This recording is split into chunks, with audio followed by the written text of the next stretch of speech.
Notícias do STJ. Os destaques do dia do Superior Tribunal de Justiça, quando e onde você quiser.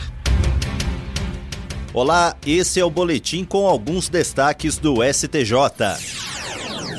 A primeira sessão do Superior Tribunal de Justiça decidiu por unanimidade que cabe à Justiça Federal julgar ações entre particulares envolvendo a posse de imóveis situados, ainda que parcialmente, em terras ocupadas por comunidades quilombolas. A decisão reforça o entendimento de que há interesse jurídico federal nesses casos, especialmente pela atuação do Instituto Nacional de Colonização e Reforma Agrária na demarcação desses territórios. O conflito teve origem após decisões divergentes entre a Justiça Federal e a Justiça do Espírito Santo sobre uma área conhecida como Quilombo Itaúnas, no norte capixaba. A disputa envolve comunidades tradicionais e a empresa Suzano S.A., que moveu a ação de reintegração de posse sobre a fazenda Estrela do Norte. Mesmo com manifestação do INCRA indicando que parte da área está em processo de reconhecimento como território quilombola, a Justiça Estadual concedeu liminar favorável à empresa.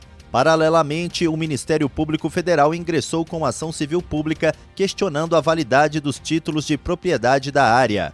Na esfera federal, foi reconhecida a nulidade desses títulos sob o argumento de fraude e de ocupação tradicional pelas comunidades quilombolas, conforme previsto na Constituição.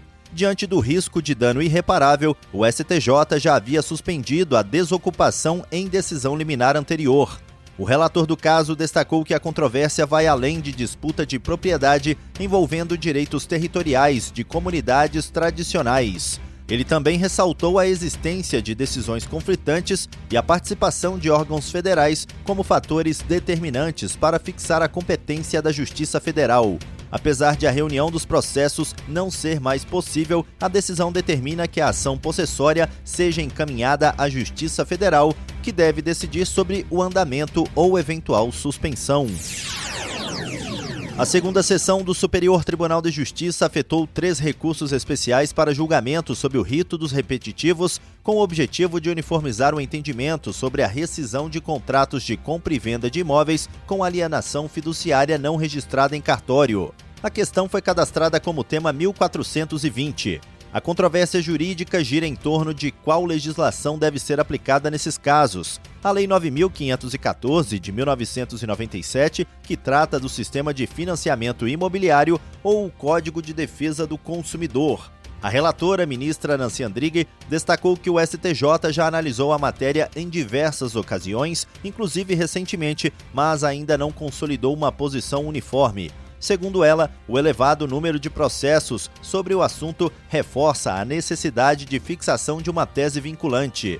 Com a afetação, foi determinada a suspensão de todos os processos pendentes que discutam a mesma matéria e nos quais tenha havido a interposição de recurso especial ou de agravo em recurso especial, tanto na segunda instância como no STJ.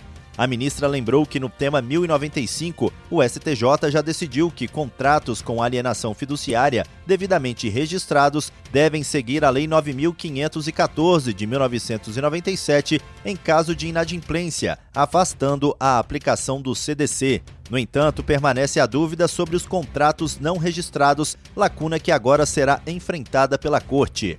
A expectativa é que o julgamento traga maior clareza e previsibilidade para o mercado imobiliário e para o judiciário.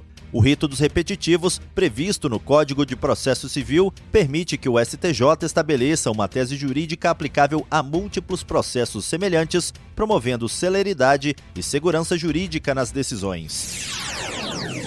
A segunda sessão do Superior Tribunal de Justiça definiu que a recusa indevida de cobertura de plano de saúde não gera por si só dano moral presumido. O colegiado estabeleceu que para haver indenização é necessária a comprovação de circunstâncias que demonstrem efetiva lesão aos direitos da personalidade, ultrapassando o mero aborrecimento. A análise deve considerar os efeitos concretos da negativa sobre o estado emocional do beneficiário.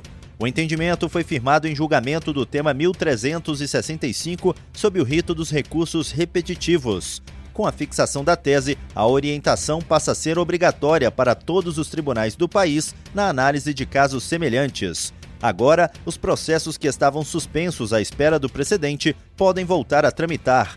O relator, ministro Ricardo Vilas Boas Cueva, destacou que a jurisprudência da Corte vem restringindo as hipóteses de dano moral presumido. Segundo ele, a negativa de cobertura, embora possa contrariar o direito à saúde, não implica automaticamente dano moral indenizável. O ministro ressaltou que é preciso avaliar fatores como dúvidas na interpretação contratual, mudanças regulatórias e oscilações jurisprudenciais.